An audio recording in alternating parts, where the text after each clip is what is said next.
Hello, hello, Leo Collective. Ako po ito si James from James Tarot PH. Ito po ang inyong weekly reading para po sa inyong May 25 hanggang 31. Nako, nasa dulo na po tayo ng Mayo. Ano po naghihintay sa inyo? Alamin natin. But first, ihanda mo na Leo ha ang iyong isang tanong para sa ating isang tanong, isang sagot. Mamaya po sa dulo, using these cards, babasahin po natin yan. Okay? Let's begin. Holy Spirit, Spirit Guides, bigay po natin kay Leo ang sagot sa kanilang tanong. Inhale and exhale your cards for the week. Wow! Nice, nice, nice. Okay mga mahal kong Leo, maraming salamat po ha sa lahat po ng mga hindi nag-i-skip ng ads, nagla-like, nagko-comment. Malaking tulong po yan para sa akin. So thank you, thank you, thank you po. Sa mga new subscribers din po natin, hello po, welcome po sa ating channel. I-share nyo rin po ang video na to para marami pang Leo ang makapanood. So keep on liking, keep on commenting, and thank you for not skipping the ads. So, in the background of your reading, meron kang the Three of Swords. Okay, Leo, pinapayuhan ka ngayon na maghilom ka naman na. Maghilom ka na sa lahat ng sugat, pain, suffering, rejection, lahat ng pangit na naranasan mo in the past, no? This is a big indication na move on na tayo. Larga na tayo, no? Meron na tayong mga bagong bagay na dapat nating unahin, pagkaabalahan, pagtuunan ng pansin. At itong past na ito, na hindi mo mabitaw-bitawan, ay panahon na para, shoo, let go na.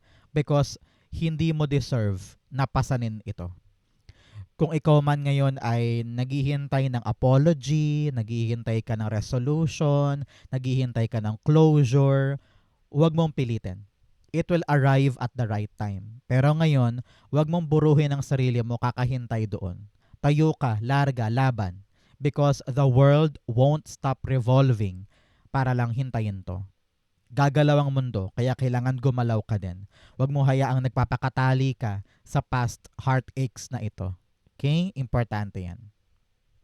So, in your core energy, meron kang the Magician card. Napakaganda nito. No? After moving on, this is your indication to start something new.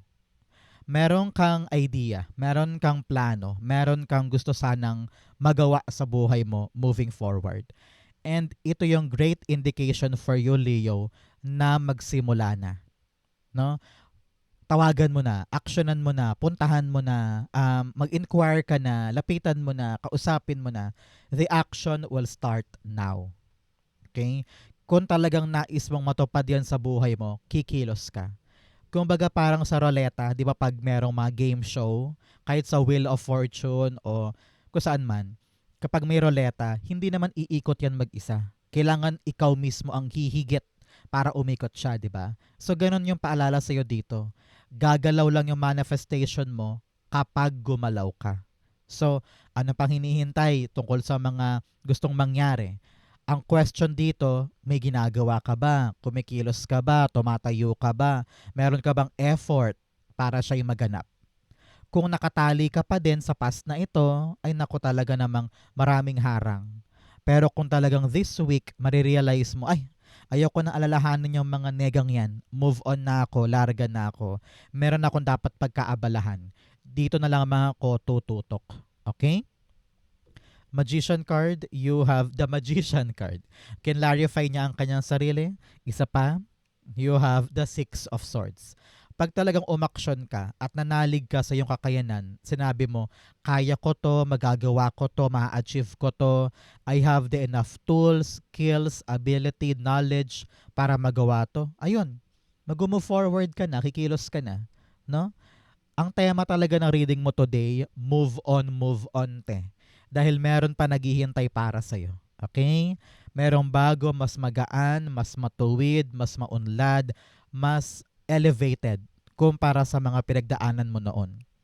Naku, wag mo nang iyakan to. Wag mo nang panghinayangan yan. May mas higit pang magaganap. At yun ang dapat mong ika-excite. Okay?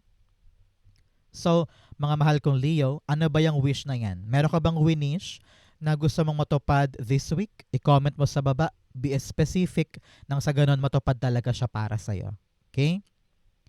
In the area of what you need to focus on, meron po kayong the Queen of Swords. Sabi dito, kailangan talaga mag-focus ka sa seriousness mo. Pagiging sigurado at talaga namang seryoso patungkol sa future na gusto mong i-create para sa'yo at para sa pamilya mo. Nakita ko dito na kailangan mo ng buwagin, putulin talaga yung pumipigil from your past. Tingnan mo, nakatalikod siya sa heart. Talagang sabi niya, past na yan, hindi na ako parte niyan, dito na ako sa future titingin. No? Sinasabi niya na mas maganda at mas marami pa yung potential na pwede ko ma-acquire sa future kesa dito. So bakit ko binuburo ang sarili ko dito? Marami pang pwedeng maghintay sa akin. So now, you are making a big choice. At yung choice na yan, dapat daw nakabase sa yung realidad. Nakabase sa yung kaganapan sa buhay mo ngayon. Panahon to para makita ng maliwanag yung mga dapat aksyon. At kailangan kapag nakapag-decide ka na, panindigan mo. Hindi pwedeng nag-decide ka lang tapos mamaya after alas 4, bigla-bigla kang mag-iiba ng desisyon. Diba? So panahon to for you to stick on your guts, stick on your decision, at parindigan siya. Ituloy siya moving forward. Okay? Queen of Swords, the Nine of Wands. Sabi ng yung spirit guides, alam niya na pagod ka na. Marami kang pagkapagod ngayon, whether sa trabaho, sa pamilya, sa pangarap, sa pag-ibig.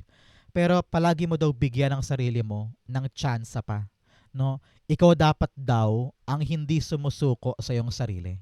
Kahit pasukuan ka na ng maraming tao, sukuan ka na ng maraming pangarap or maraming pintuan, ikaw hindi ka susuko sa iyong sarili. Okay? Meron kang inaasikaso ngayon sa iyo mo, God, please ibigay mo na to sa akin. Last chance ko to, or ito na yung pagkakataon na parang feeling ko hindi ko na kaya, pero ipapush ko pa din.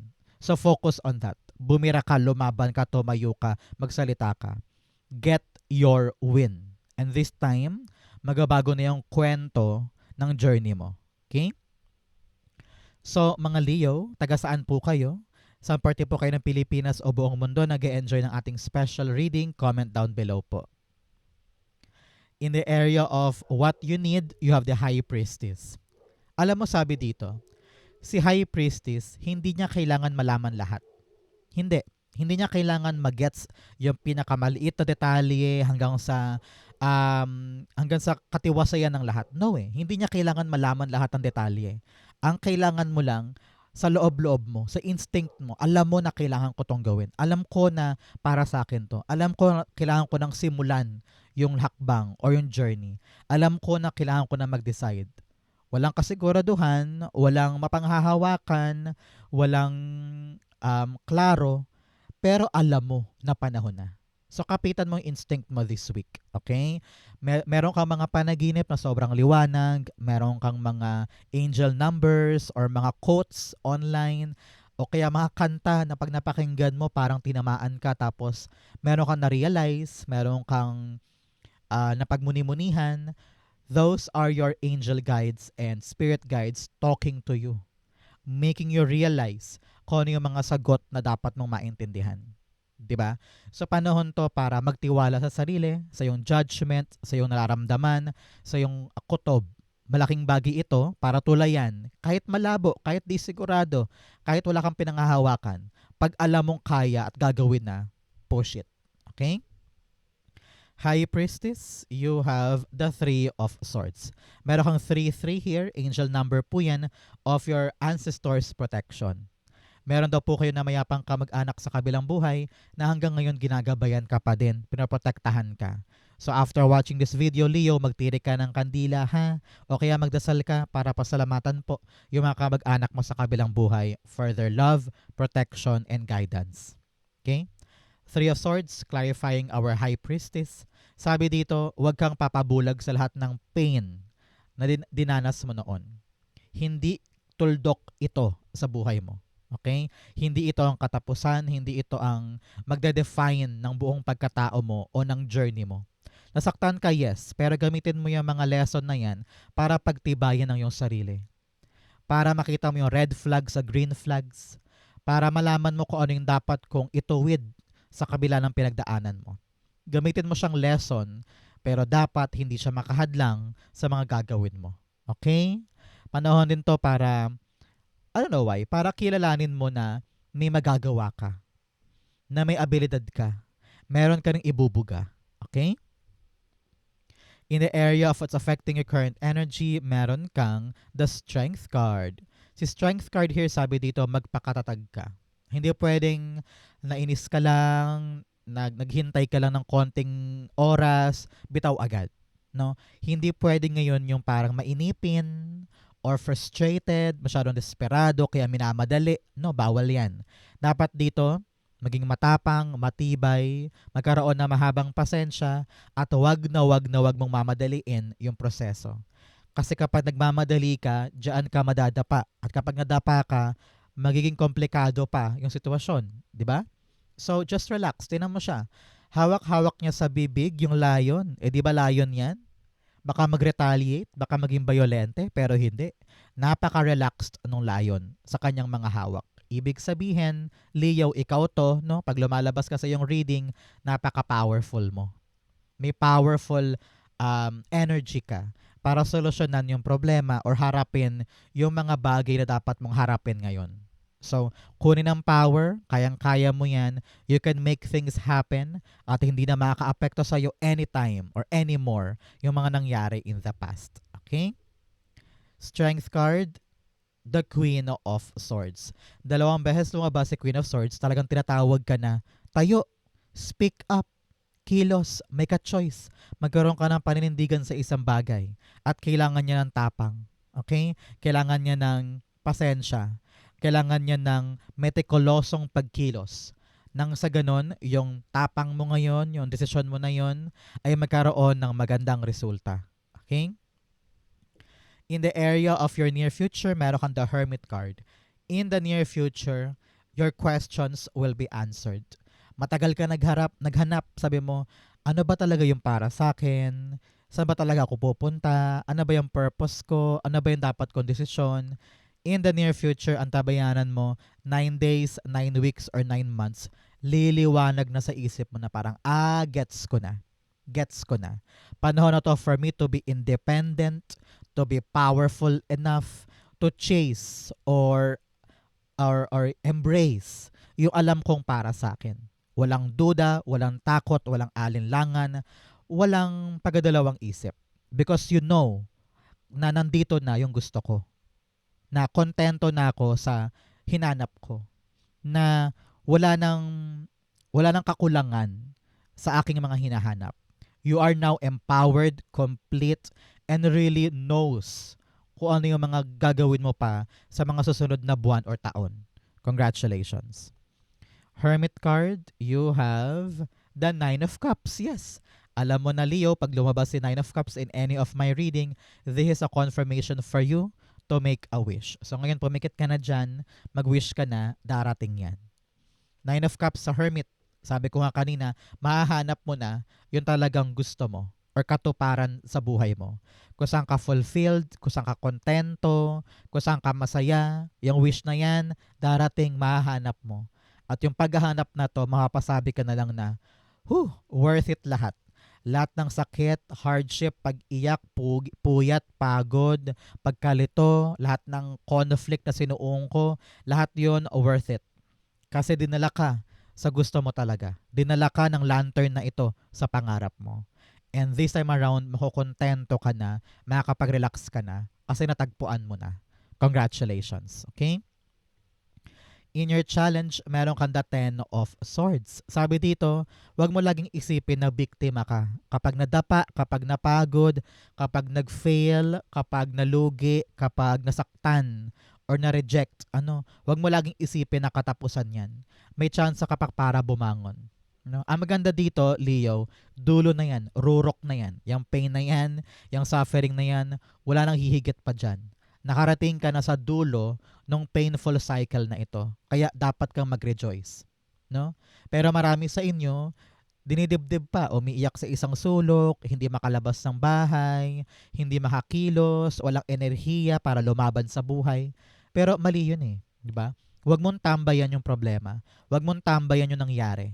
always move forward. Para kang jeep, no? Tatambay lang ng konti para kumuha ng pasahero pero lalarga lagi. Iikot lagi sa ruta niya. Ganon ka din. Huwag mong hintuan pag nahihirapan ka. The more na nangyayari yan, bangon tayo and gagalaw tayo ulit. Okay? Ten of Swords, meron kang the Knight of Wands. Maging ano ka ngayon, experimental, maging adventurous, maging discoverer ka naman. Sumubok ka ng mga bagong bagay. Huwag kang matakot na, hala, baka mangyari yun dati. Ayoko na mag-try. Ayoko na mag-apply kasi nga baka mangyari lang yung nangyari sa in-applyan ko last week. Ayoko nang kausapin siya. Baka mapahiya lang ako pag kinausap ko siya. So, kaka-atras mo dahil sa mga sinapit mo noon, lalong napupurnada yung pag-abante ng buhay mo. Lalo ka natatagalan sa katuparan ng manifestation mo. 'Di ba? So, if you are really, really, really excited for something new, pilitin mong bumangon. No? Maging palaban ka naman. And magkaroon ka ng additional passion or ambition this time. Makakatulong yan para magising-gising ang diwa, magising ang katawan at sabihin mo, lalaban pa ako kasi meron pang darating, meron pang mas higit. Iiyakan ko to, yes, malulungkot ako dito, yes, pero hindi ko siya dapat tambayan. Okay? In your fortune, meron kang rejuvenating rain.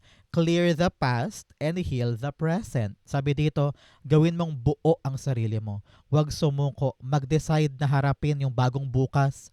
At huwag na huwag mong titignan palagi yung past na may bitterness, may suffering, may pagkainis, may kinikimkim. Palayain mo ang sarili mo. Nang sa ganun, makabangon ka na dyan at dumating na yung mga bagong bagay. Okay?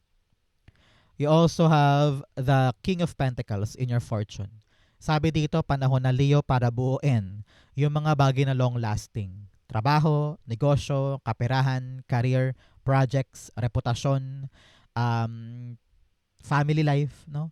Kung ano man yung balak mong patatagin for a very, very long time na maging stable, secured, darating siya. No? Meron kang abundant energy this week. Whether halimbawa, tataas na yung sweldo mo, or makukuha mo na yung tina-target mo na posisyon, or yung negosyo mo this week, biglang dadami yung customer, maraming kita, makakapag-ipon ka na, or mag-expand ka halimbawa. Yung tindahan mo, lalakihan mo na, no? May branch ka na halimbawa sa palengke, mga ganyan. So, it's all about you putting your hard work sa mga productive na bagay. Doon ka mag-focus. Kung saan ka lalago, kung saan ka siguradong may mahihita, doon ka mag-focus dahil walang duda, lalago, lalaki, successful ito para sa'yo. Sa mga nagsisimula ng negosyo ngayon, ito ang indikasyon mo, congratulations, titibay yan, lalago yan, at talaga namang successful ka dyan. Okay? King of Pentacles, the Strength card. Sabi dito, ang iyong katatagan, ang iyong tibay ng loob, ang iyong tapang, nakapitan to at panindigan, naku naman, bumalik sa iyo yung magandang resulta. Meron kang napala, meron kang nahita. So congratulations. Halimbawa, for a very, very long time, YouTuber ka. Biglang ngayon, dumoble yung viewers mo, dumoble yung followers mo, dumoble yung mga avid na nanonood sa'yo. So dahil nagpakatatag ka sa bagay na yan, ayun, aanihin mo yung paglago, pagdami, at pagkakaroon ng magandang kaganapan.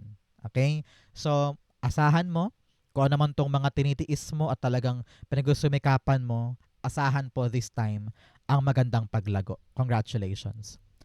In your divine messages, meron kang adjustments are required. Sabi dito, matuto kang mamaluktot at magtiis at talaga namang maging flexible sa mga ginagawa mo. Kapag nahihirapan ka dito at parang medyo kailangan mong gawin yung isang bagay, do it. No? Kailangan matuto ka ngayon na maging madiskarte para mangyari pa rin yung plano mo. Okay? In your divine messages, meron kang the Five of Pentacles. Sabi dito, huwag kang hihinto kapag nahihirapan. Kung meron kang money problems, family problems, or career problems, or love life problems, kailangan dire-diretso, huwag hihinto. Huwag kang papaka-victim sa nangyayari. The more na nahihirapan, the more kang bibira. Okay? Sabi dito, may darating na tulong. Kung sino man yung tulong na yan, in any other way, o kung ano man yung paraan ng tulong na darating, tanggapin mo. Because that is God's gift para sa'yo, para makaget by ka at makalagpas ka dyan sa kinakaharap mo ngayon. Pinapayuhan ka rin to not, you know, to not make a big of a fuss pagdating sa yung kahinaan. Okay? Kung saan ka mahina, huwag mo i-big deal yun, huwag mo i-prioritize yun. Always use your strength. Saan ka ba malakas? Saan ka ba magaling? Yun ang dapat mong pagtuunan ng pansin para makaabangon ka na or makalagpas ka na sa mahirap na yan. Okay? Five of Pentacles, the Eight of Pentacles. Yes, work on your talent. Work on your skills. Meron kang abilidad or meron kang eksperyensya sa buhay na makakatulong sa'yo para makalagpas dito. Halimbawa, wala kang pera ngayon halimbawa at meron kang dapat bayaran. Gusto mong magkaroon ng sideline halimbawa. So why not gamitin mo yung strength mo sa pagluluto? Sabi mo magaling ka magluto ng mga ulam. So why not gamitin mo yung strength na yan, work on that, para masuplayan yung struggle mo sa pera. Parang ganyan. So meron kang abilidad na magaling at malakas, yun ang susi mo para makalagpas dito. Okay? Outcome yan, bigyan mo na kita ng fortune cards. You have vulture, depression, anxiety, worry that someone is against you. Medyo may takot ka or may alinlangan ka na parang merong haharang sa'yo sa ginagawa mo. Sabi dito, huwag mong isipin masyado yan. Dire-diretso ka lang, gawin mo lang yung mga kaya mo. And do not entertain negative thoughts. Okay? You also have January. Meron ba kayong special occasion mga Leo pag January? Halimbawa, birthday ng kapatid, ni pinsan, or anniversary. Kung yes po, ibig sabihin, this reading is for you. Pero kung wala naman, meron daw po kayong milestone pagdating ng January. Congratulations. You also have throne, position of authority. Sa mga naghahangad nga dyan ng bagong pwesto, promotion, pagtaas ng sweldo, this is your sign. Merong taong magde-decide in your part and ibibigay sa'yo yung para sa'yo. You also have acts, forces working against you. Yung iyong mga takot ay kinumpirma, yes, may mga bagay na parang challenges sa paligid, pero dapat mong tapangan ang sarili, kayang-kaya mo lagpasan yan. Okay? In your outcome from May 25 to 31, meron kang the Sun card. Wow! Sisibol na daw yung araw sa buhay mo this time. Kung ano naman tong aasikasuhin mo, sisimulan mo, lalabanan mo, at talagang susulong ka na, it will lead you to a happy, happy, happy outcome. Pag lumalabas si Sun card, tapos na to. Ending na. This is something na so precious, so abundant, so lucky para sa'yo. So asahan mo yung magandang resulta, magandang development, at magandang katapusan ng issue mo ngayon. Ramdam ko dito, lalaya ka na, magaan na yung feeling, you're smiling ear to ear, and very celebratory ito para sa'yo. So congratulations, okay? Sun card, the Four of Cups. Tanggal lumbay mo dito, ibig sabihin niya. Kung ano man yung mga rason ng pain, suffering, pagkalugmok o dissatisfaction sa nakaraan, dito may darating na bagong pag-asa na parang yes, dumating din. Yes, nagawa ko din. Yes, okay na ako. So with pagpasok ng bagong bagay, mararamdaman mo agad-agad ito. Yung bagong pag-asa, bagong ruta, bagong rason para maging gigil at energized kada araw. So congratulations, nakita ko dito parang bagong trabaho, bagong sideline, bagong opportunity na super excited kang gawin. Congratulations. So, Leo, dumako na tayo sa yung isang tanong, isang sagot. Close your eyes and concentrate on this one question.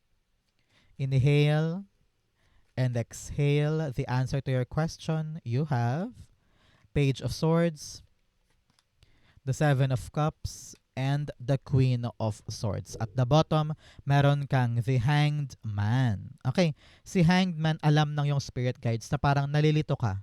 Nakabitin ka pa kung anong dapat mong gawin when it comes to your question. You're asking for clarity, you're asking for a clear path, a clear road tungkol sa question mo. Sabi ng yung spirit guides, magkalkal ka daw muna. No? Magkalkal ka daw muna ng maraming impormasyon para nang sa ganon, makapag-decide ka na, makapamili ka na sa dami ng kalituhan mo ngayon. Marami ka pang option, marami kang mga plan B, plan C, or other doors na pwede mong kunin, pwede mong simulan. Pero dahil sa dami ng posibleng option, lalo ka nalilito. Kaya ngayon gusto mo munang maupo, mag-isip, pagplanuhan, maliwanagan sa kung ano ba yung dapat kong gawin. Pinapayuhan ka na mag-research talaga.